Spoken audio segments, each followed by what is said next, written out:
آج کی پہلی حدیث شریف حضرت معاویہ رضی اللہ تعالیٰ عنہ امیر معاویہ ان کی مرویات میں سے ہے۔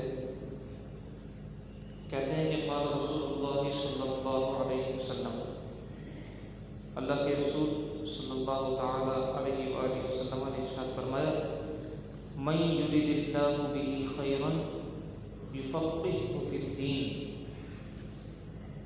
کہ اللہ رب العزت جس سے بھلائی کا ارادہ فرما لیتا ہے اسے دین کی سمجھ کو عطا فرما دیتا ہے۔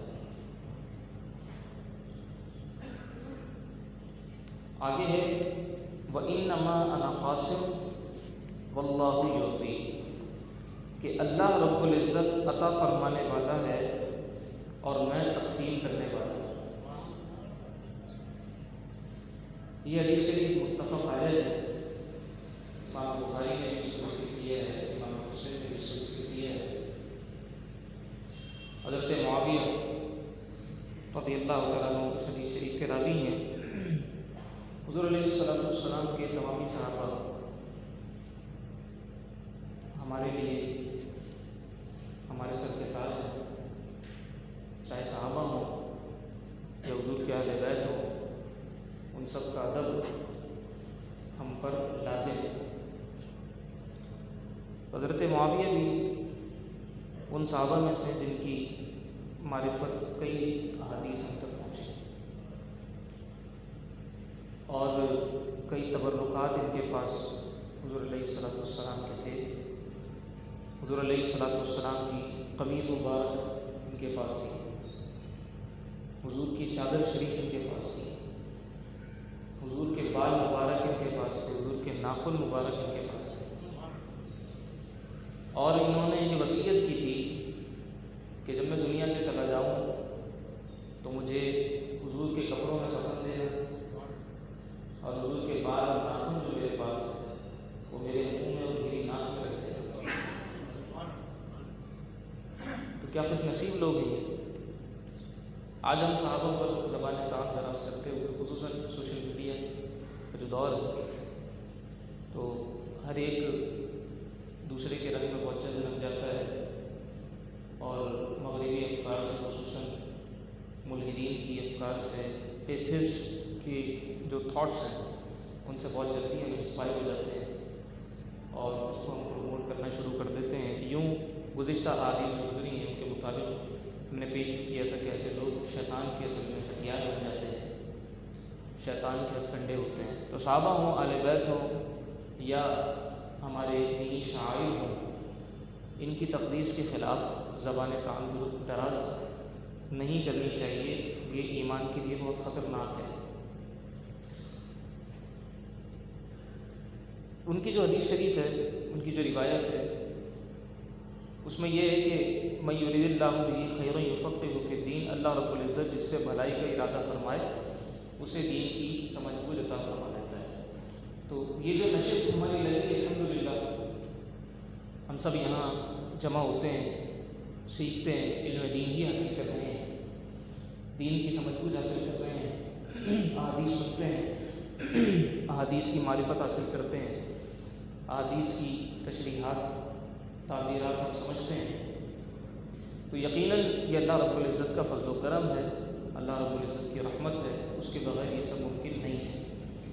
اب بھی کتنے لوگ ہیں جن کو دلچسپی نہیں ہوتی، یہ توفیق محض چنیدہ لوگوں کو عطا کی جاتی ہے، لیکن ہر انسان اپنے دائرہ کار میں مبلغ ہے۔ گزشتہ جو احادیث گزری ہیں کہ میری جانب سے اگر کوئی ایک آیت بھی ملے تو اسے آگے پہنچا دو، بلغوا عنی ولو آیہ، کہ اگر ایک آیت بھی سنتے ہو، ایک آیت کا علم بھی حاصل ہوتا ہے تو اسے آگے پہنچا دو۔ ہم سب کی ذمہ داری ہے کہ ہم سب جو کچھ یہاں سن رہے ہیں، جو کچھ یہاں سیکھ رہے ہیں، اسے آگے پھیلائیں، اسے آگے پہنچائیں، دوسرے لوگوں کو درس میں شرکت کی ہم دعوت دیں، تاکہ جو کچھ ہم سیکھ رہے ہیں علم دین وہ اور لوگ بھی حاصل کر سکیں۔ کیونکہ اس دور میں ہر ایک کے پاس اتنا وقت نہیں ہے کہ وہ مکمل 8 سال 10 سال لگا کر باقاعدہ والے بھی ہمیں سارے کام چھوڑ کے، تو اس طرح کے جو ذرائع ہیں ہمارے گھر سے قریب، ہمارے محلے کی مسجد میں یا اور کہیں قریب میں کوئی قرآن کریم کے فہم کا کوئی درس ہوتا ہو، حدیث شریف کے فہم کا کوئی درس ہوتا ہو، فقہ کے مسائل ہمیں سکھائے جاتے ہوں، اور ہم اپنی مصروف ترین زندگی میں سے ہفتے میں کم سے کم آدھا گھنٹہ جو ہے وہ اس کے لیے اسپیئر ضرور کریں۔ اپنے دیگر امور کے لیے ہم بہت وقت نکالتے ہیں، موبائل کھولتے ہیں تو وقت پتہ ہی نہیں چلتا، فیس بک آن کر لی تو اس کے بعد 1 گھنٹہ پتہ ہی نہیں چلتا۔ ہفتے میں آدھا گھنٹہ کم سے کم ہم معمول بنا لیں کہ جو بھی کام ہو اس کو ہم اس سے پہلے کر لیں گے، اس کے بعد کر لیں گے، کسی اور دن کر لیں گے، لیکن حدیث شریف کو یہ سمجھنے کا جو نادر موقع ہے اس کو ہم ہاتھ سے نہیں جانے دیں گے، وگرنہ ہم روز محشر کیا کہیں گے کہ ہم نے دین کیوں نہیں سیکھا؟ ہمارے پاس کیا جواب ہوگا کہ ہم نے کیوں نہیں سنی اردو کی حدیث اور ہم نے کیوں نہیں سنی اردو کی حدیث؟ کیا ہم ہفتے میں آدھا گھنٹہ بھی نہیں نکال سکتے تھے؟ اللہ رب العزت ہم سب کو استقامت عطا فرمائے۔ امور انسان کے بہت ہوتے ہیں، شیطان کے ہتھ کنڈے بھی بہت ہوتے ہیں، اور دین پر مستقل مزاجی کے ساتھ عمل کرتے رہنا اور چلنا یہ اللہ رب العزت کی توفیق سے ہی ہوتا ہے، ورنہ راستے میں بہت جھاڑیاں ہیں، بہت پرخار یہ راستہ ہوتا ہے۔ اللہ رب العزت اپنے فضل و کرم سے ہمیں استقامت عطا فرمائے کہ ہم علم دین حاصل کرتے رہیں، دوسرے لوگوں کو بھی ہم مدعو کرتے رہیں۔ تو کتنی زبردست بشارت ہے کہ اللہ رب العزت جس کے ساتھ بھلائی کا ارادہ فرمائے، یعنی جس کے ساتھ اللہ رب العزت جسے نوازنا چاہے تو پھر اس کی نشانی آپ یہ دیکھیں کہ اسے اللہ تعالیٰ دین کی سمجھ کو عطا فرماتے ہیں، وہ دین سے قریب ہونے لگے گا، دین کو سمجھنے لگے گا، دین کو سننے لگے گا۔ اور گزشتہ درس میں میں نے عرض کی تھی کہ مستند علماء کرام سے ہی دین کی تعلیم حاصل کریں، جو جس شعبے کا ماہر ہوتا ہے وہی اپنے شعبے کے بارے میں درست بتا سکتا ہے۔ ڈاکٹر سے ہی ہم دوا کے بارے میں پوچھتے ہیں، کبھی کسی انجینئر سے دوا کے بارے میں نہیں پوچھتے، تو اسی طرح دین کا علم حاصل کرنا ہے تو وہ کسی عالم دین سے ہی حاصل کریں۔ آج کل جو ہے وہ ہر کوئی دین کا شعبہ ایسا ہے، دینیات کا خصوصاً، کہ چاہے ہمیں علم ہو یا نہ ہو، ہم دین پر کلام کرنا اپنا کوئی مذہبی حق سمجھتے ہیں۔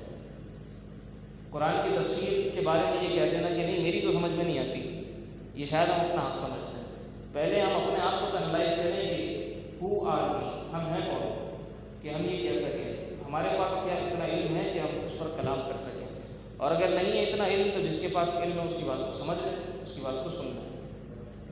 اچھا، آگے پھر حدیث شریف کا جو اگلا حصہ ہے وہ ہے کہ انما انا قاسم واللہ یحکم، کہ اللہ رب العزت عطا فرمانے والا ہے اور میں تقسیم کرنے والا ہوں۔ اب یہ صرف علم کے بارے میں نہیں ہے کہ اللہ رب العزت علم عطا کرتا ہے اور میں علم کو تقسیم کرتا ہوں، اگر چلے علم کے بارے میں بھی ہو تو بھی اللہ کی عطا کو کیا کوئی محدود کر سکتا ہے کہ اللہ نے اتنا عطا کیا ہوگا اور اتنا عطا نہیں کیا ہوگا؟ اللہ کی عطا کو کوئی محدود نہیں کر سکتا۔ تو جب کوئی اللہ کی عطا کو محدود نہیں کر سکتا تو حضور کو اللہ نے کتنا عطا کیا ہوگا یہ حد ہم کیسے کر سکتے ہیں؟ اللہ نے عطا کیا، سکھانے والی ذات اللہ کی ہے، سیکھنے والے حضور علیہ الصلوۃ والسلام ہیں، سکھانے والا بھی بہت اعلیٰ ہے، سیکھنے والے بھی بہت اعلیٰ ہیں، جو کتاب عطا فرمائی وہ کتاب بھی بہت اعلیٰ ہے، اس کی بھی مثال نہیں ہے۔ تو ہم حضور کے علم کو حدود کے اندر کیسے قید کر سکتے ہیں؟ اچھا، پھر یہ فرمایا کہ اللہ رب العزت جو ہے وہ عطا فرمانے والا ہے، میں تقسیم کرنے والا ہوں۔ تو نہ تو ہم اللہ کی عطا پر کسی قسم کی کوئی قید و بند لگا سکتے ہیں، نہ تو اس کو ہم متعین کر سکتے ہیں، اور نہ ہی حضور علیہ الصلوۃ والسلام کی عطا کو ہم محدود کر سکتے ہیں۔ حضور علیہ الصلوۃ والسلام کی جو کچھ عطا فرما، جو کچھ ملا وہ حضور نے عطا کر دیا، جو ملا وہ عطا کر دیا۔ تو اللہ رب العزت کی بارگاہ سے حضور علیہ الصلوۃ والسلام کو جو ملا وہ حضور علیہ الصلوۃ والسلام نے عطا کر دیا۔ وما هو علی الغیب بضنین وغیرہ وغیرہ، کہ وہ علم بتانے میں، علم سکھانے میں بخیل نہیں ہے، وہ خود سے حضور کام نہیں لیتے۔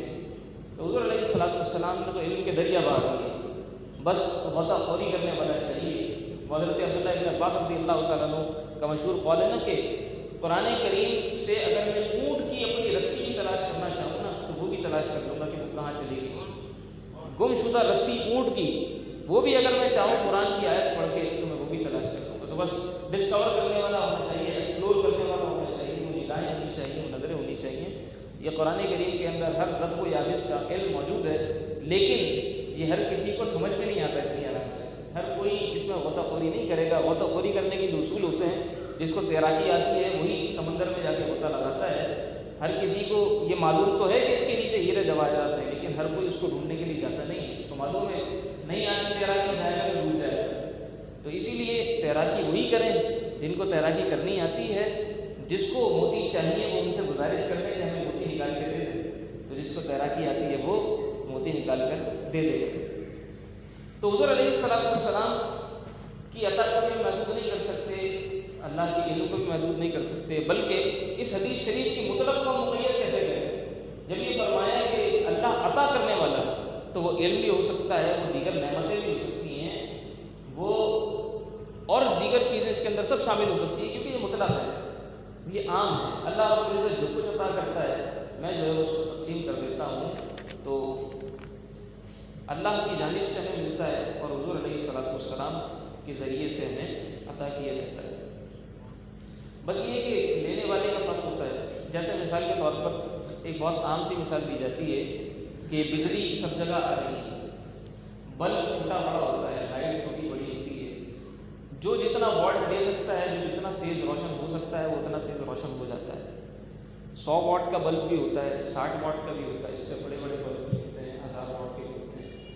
تو جس کی جتنی استعداد ہوتی ہے وہ بجلی سے اتنا حاصل کر کے خود روشن ہو جاتا ہے اور دوسروں کو بھی روشن کرتا ہے۔ تو قرآن کریم سے اللہ رب العزت کی بارگاہ سے، حضور علیہ السلام کی بارگاہ سے جو جتنا حاصل کر سکتا ہے اپنی استعداد کے مطابق، وہ اتنا اپنے آپ کو بھی روشن کرتا ہے اور دوسروں کو اجلا کرتا ہے۔ تو یہاں تو بڑھ رہا ہے، لینے والا ہونا چاہیے انسان کے اپنے اندر جو ہے استعداد کتنی ہے، یہ بات اصل میں معنی رکھتی ہے۔ اگلی حدیث شریف حضرت عبداللہ بن مسعود رضی اللہ تعالیٰ عنہ کی روایت ہے، یہ بھی متفق علیہ حدیث شریف ہے، امام بخاری نے بھی ذکر کی ہے، امام مسلم نے بھی ذکر کی ہے۔ کہتے ہیں کہ قال رسول اللہ صلی اللہ تعالیٰ علیہ وآلہ وسلم، اللہ کے رسول صلی اللہ تعالیٰ علیہ وآلہ وسلم نے ارشاد فرمایا، لا حسد الا فی اثنتین، کہ رشک کرنا جائز نہیں ہے سوائے دو صورتوں کے۔ دو چیزوں پر انسان رشک کرے تو پھر وہ رشک واقعی رشک ہے، وہ سمجھ میں آتا ہے۔ وہ کیا ہے؟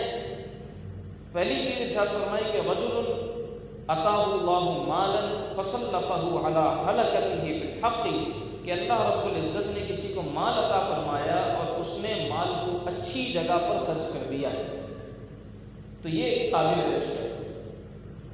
وَرَجُلٌ أَتَاهُ اللَّهُ الْحِكْمَةَ فَهُوَ يَقْضِي بِهَا وَيُعَلِّمُهَا، اللہ رب العزت نے کسی کو علم عطا فرما دیا، وہ اس سے فیصلے کرتا ہے اور لوگوں کو جو ہے وہ علم سے اپنے فائدہ پہنچاتا ہے، لوگوں کو علم سکھاتا ہے۔ اسی طریقے سے بہت مشہور حدیث شریف ہے کہ خیر الناس من ينفع الناس، لوگوں میں سب سے بہتر وہ ہے کہ جو لوگوں کو فائدہ پہنچاتا ہے۔ اسی طریقے سے جو ہے وہ علم کے حوالے سے بھی معروف احادیث ہیں کہ جو تم میں سب سے بہتر وہ ہیں کہ جو قرآن سیکھتے ہیں اور دوسروں کو سکھاتے ہیں۔ تو چونکہ ان ساری چیزوں کا تعلق علوم سے اور دینیات سے ہے، ان سے جڑے رہنے میں عافیت ہے، اور یہ لوگ جو ہے ایسے ہوتے ہیں کہ ان پر اللہ رب العزت کا خاص فضل و کرم ہوتا ہے۔ اچھا، اس حدیث شریف کے اندر ایک لفظ استعمال ہوا ہے حسد کا۔ عربی میں تو یہ حسد کا لفظ ہے، لیکن یہاں پر اس کا معنی جو ہے وہ حسد نہیں ہے بلکہ رشک میں نے اس کا معنی کیا ہے۔ اس کا معنی محدثین نے رشک بیان کیا ہے، اس لیے کہ حسد کسی صورت میں بھی جائز نہیں ہے۔ حسد کیا ہوتا ہے؟ حسد یہ ہوتا ہے کہ انسان یہ تمنا کرے کہ جو نعمت اس کے پاس ہے اس سے چھن جائے اور میرے پاس آ جائے، یہ حسد ہوتا ہے۔ حسد نیکیوں کو کھا جاتا ہے، حسد نیکیوں کو ضائع کر دیتا ہے، کھا جاتا ہے، اور حسد کرنے والا انسان ہر وقت بس حسد کی آگ میں جلتا رہتا ہے، کچھ ملنا ملانا اس کو نہیں ہوتا، بس وہ جل جل کے اپنی زندگی خراب کر لیتا ہے۔ دوسروں سے نعمتوں کا زوال چاہنا اور اپنے لیے وہ نعمت چاہنا، اپنے لیے اس کا حصول چاہنا، یہ حسد ہوتا ہے۔ جبکہ رشک کیا ہوتا ہے؟ رشک یہ ہوتا ہے کہ دوسرے کے پاس جو نعمت ہے وہ بھی موجود رہے اور ایسی نعمت کاش مجھے بھی مل جائے۔ ٹھیک، اسے غبطہ کہتے ہیں عربی میں، غبطہ۔ تو یہاں پر حسد بمعنی غبطہ ہے، یعنی رشک۔ یا پھر یہ کہ انسان کو اللہ رب العزت نے کوئی نعمت عطا فرمائی ہے، وہ تحدیث نعمت کے طور پر اس نعمت کا اظہار کرے، اس نعمت کا اظہار کرے، وہ فخریہ نہیں، تنزیہ نہیں، تحدیث نعمت کے طور پہ، یعنی اللہ نے مجھے یہ نعمت عطا فرمائی ہے، میں اس کا شکر ادا کرتا ہوں۔ جیسے کوئی یہ کہے کہ میرے پاس یہ علم ہے، تو اگر وہ اپنا تکبر کے معنی میں کہہ رہا ہے، اگر وہ غرور کے معنی میں کہہ رہا ہے تو پھر تو یہ درست نہیں ہے، لیکن اگر وہ نعمت کا اظہار کر رہا ہے، اس پر اللہ کا شکر ادا کر رہا ہے کہ اللہ رب العزت نے مجھے یہ نعمت عطا فرمائی، میں اس پر اللہ کا شکر ادا کرتا ہوں، تو یہ درست ہے۔ اگلی حدیث شریف حضرت ابو ہریرہ رضی اللہ تعالیٰ عنہ سے مروی ہے، کہتے ہیں کہ قال رسول اللہ صلی اللہ تعالیٰ علیہ وآلہ وسلم اذا مات الانسان انقطع عمله الا من ثلاثة الا من صدقة جاریة او علم ينتفع به او ولد صالح يدعو له۔ امام مسلم نے اس حدیث شریف کو ذکر کیا ہے۔ حضرت ابو ہریرہ کی روایت ہے، کہتے ہیں کہ اللہ کے رسول صلی اللہ تعالیٰ علیہ وآلہ وسلم نے ارشاد فرمایا کہ جب انسان اس دنیا سے چلا جاتا ہے اس کے اعمال کا سلسلہ اب منقطع ہو جاتا ہے۔ اعمال جو کچھ اس نے کیے تھے وہ سب دنیا میں چھوڑا ہے، لیکن تین چیزیں ایسی ہیں اللہ کے رسول نے ارشاد فرمایا کہ ان کے اعمال کا سلسلہ، وہ جو اعمال کر کے آیا تھا ان کا سلسلہ قبر میں جاری رہتا ہے، وہ کھاتا کھلا رہتا ہے، وہ کھاتا بند نہیں ہوتا۔ وہ تین کون سے اعمال ہیں؟ فرمایا کہ صدقہ جاریہ ہے، ایسا صدقہ کہ جو جاری رہنے والا ہو، مسلسل صدقہ ہو، جیسے اوقاف ہوتے ہیں، انسان اپنی پراپرٹی کو، اپنی چیزوں کو وقف کر دیتا ہے، جیسے مسجد ہے صدقہ جاریہ ہے، یہاں آپ نے جو ہے وہ ایک پنکھا بھی دے دیا صدقہ جاریہ ہے، یہاں آپ نے ایک ماربل لگا دیا، تو جب تک لوگ اس پر نماز پڑھتے رہیں گے، انسان دنیا میں ہو نہ ہو چلا جائے دنیا سے، قبر میں اس کو اس کا اجر ملتا ہے۔ اسی طرح کسی کے لیے پانی کا کنواں کھدوا دیا، بورنگ کروا دی، اور اس کو جو ہے وہ نفع عام کے لیے انسان نے پیش کر دیا، کوئی ہاسپٹل بنوا دیا ویلفیئر، یا کوئی مدرسہ بنوا دیا، کوئی اکیڈمی بنوا دی جہاں پر لوگ آ کر مفت تعلیم حاصل کرتے رہیں، وغیرہ وغیرہ۔ اس طرح کے جو امور ہوتے ہیں جو نفع عام کے لیے ہوتے ہیں، اوقاف وقف جو چیزیں ہوتی ہیں سب کے نفع کے لیے کہ لوگ آئیں اور اس سے نفع اٹھائیں، تو ایسی چیزیں جو ہے وہ صدقہ جاریہ کہلاتی ہیں۔ تو صدقات جاریہ انسان کو کرتے رہنا چاہیے، یعنی ایسا صدقہ ہم نے مثال کے طور پر کسی کو کھانا دیا تو ہے تو وہ بھی صدقہ، لیکن کھائے گا پیے گا ختم ہو جائے گا۔ ایسی چیز کہ جو ختم نہ ہوتی ہو بلکہ چلتی رہتی ہو، اس میں دوام ہو، ایسے صدقات انسان کو کرتے رہنا چاہیے۔ لائبریری نہیں بنا دی، کسی پڑھنے والے کو آپ نے کوئی کتاب خرید کر دے دی، وہ اس سے علم حاصل کر رہا ہے، تو جب تک وہ پڑھتا رہے گا، وہ پڑھے گا، وہ کسی کو آگے دے دے گا، نہ جانے کون کو اس سے علم حاصل کرتا رہے گا۔ تو جو جب تک اس سے سیکھتے رہیں گے، وہ دینے والا شخص دنیا میں موجود ہو نہ ہو، قبر میں اس کو اس کا اجر ملتا رہے گا۔ یہ صدقہ جاریہ ہے۔ آگے فرمایا او علم ينتفع به، ایسا علم پھیلا دیا کہ جس سے لوگ نفع حاصل کر رہے ہیں، تو اس کے علم پر بھی جو اس نے پھیلایا ہے اس پر بھی لوگ جب تک عمل کرتے رہیں گے، اس مرنے والے کو قبر میں اس کا اجر ملتا رہے گا۔ کسی نے کسی کو کوئی مسئلہ بتا دیا کہ نماز یوں نہیں بلکہ آپ یوں پڑھا کریں، آپ یہ غلطی کرتے ہیں، کسی نے پوچھا اس نے بتا دیا، کسی کو وضو کا طریقہ سکھا دیے، کسی کو اخلاقیات سکھا دیے، کسی کو ماں باپ کے اس نے جو ہے وہ آداب سکھا دیے، کسی کو دین کی تعلیم دے دی، کسی کو اللہ کی بارگاہ تک پہنچا دیا، کسی کو رسول اللہ کا ادب سکھا دیا، جو کچھ انسان سکھا سکتا ہے وہ سکھائے۔ یہی میں کر رہا ہوں کہ ہم نے ہر ایک شخص مبلغ ہے، اور ہماری ذمہ داری ہونے کے ساتھ ساتھ ہمارے لیے اجر بھی کتنا ہے کہ ہم نے جو کچھ علم حاصل کیا ہے، اگر علم کو اپنے تک ہم محدود کریں گے تو یہ جمود طاری ہو جائے گا، علم منجمد ہو جائے گا۔ اس علم کو آگے پھیلاتے ہیں۔ علم میں اگر انسان ترقی چاہتا ہے تو علم میں ترقی کا جو طریقہ ہے وہ یہ ہے کہ جو سیکھا ہے وہ آگے سکھائے۔ انسان کا علم بڑھتا ہے، علم کم نہیں ہوتا۔ مال اگر خرچ کرتے ہیں، صدقہ ہو تو وہ تو اللہ کے یہاں بڑھتا ہے، دنیا میں بھی اس کا اجر ملتا ہے، دنیا میں بھی پڑھ کے ملتا ہے، لیکن مال ایسی چیز ہے اگر انسان نے اس کو جو ہے وہ اپنے کاموں میں اپنے مفاد کے لیے خرچ کر دیا تو وہ خرچ ہو جاتا ہے، ہلاک ہو جاتا ہے۔ علم ہلاک نہیں ہوتا۔ علم کو جتنا خرچ کریں گے، علم کو جتنا پھیلائیں گے، علم انسان کے پاس اتنا آتا ہے، اتنا پڑھتا ہے۔ تو اس کو آگے پہنچائیں، یہ ترویج علم کا ذریعہ بھی بنے گا انشاءاللہ، اور جو ہے ہم نہ جانے بتا کر دنیا سے چلے جائیں تو جس کو بتایا ہے وہ جب تک عمل کرتا رہے گا چند باتوں پر، ہمیں قبر میں اس کا اجر اور ثواب ملتا رہے گا۔ آگے فرمایا او ولد صالح یدعو له، کہ ایسی نیک اولاد کہ جو انسان کے لیے دعا کرتی رہے۔ نیک اولاد بھی صدقہ جاریہ ہے، نیک اولاد بھی صدقہ جاریہ ہے۔ نیک اولاد بھی ایسا صدقہ ہے کہ جس کا اجر انسان کو دنیا سے جانے کے بعد بھی ملتا رہتا ہے۔ حدیث شریف میں آتا ہے کہ انسان قبر میں ہوگا اور اچانک سے جو ہے وہ اس کا ایک درجہ بلند ہو جائے گا. وہ اللہ کی بارگاہ میں عرض کرے گا کہ اللہ میں نے تو کوئی عمل کیا نہیں, میں تو قبر میں ہوں, یہ میرا درجہ اچانک سے کیسے بلند ہو گیا؟ تو اللہ رب العزت فرمائے گا کہ تیری اولاد نے تیرے لیے بخشش کی دعا کی.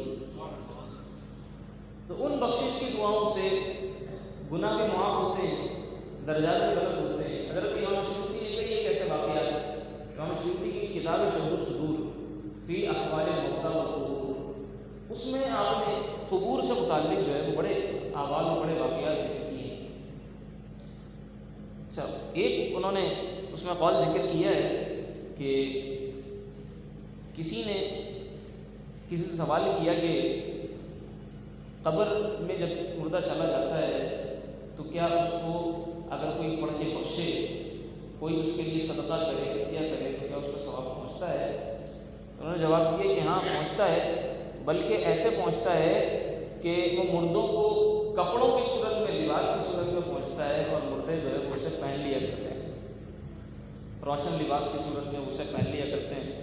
جب بعض روایت میں یہ بھی ہے کہ وہ کھانے کی صورت میں, طعام کی صورت میں پہنچتا ہے اور وہ جو ہے اسے لے لیا کرتے ہیں. بعض میں یہ ہے کہ وہ خوبصورت تشتریوں اور تشت کی صورت میں جو ہے وہ ثواب لے کر جو ہے وہ لے جانے والے کھڑے ہو جاتے ہیں قبر کے پاس, اور وہاں کھڑے ہو کر جو ان سے کہتے ہیں کہ تمہارے اہل خانہ نے تمہارے لیے ہدیہ بھیجا ہے, اس کو قبول کر لو.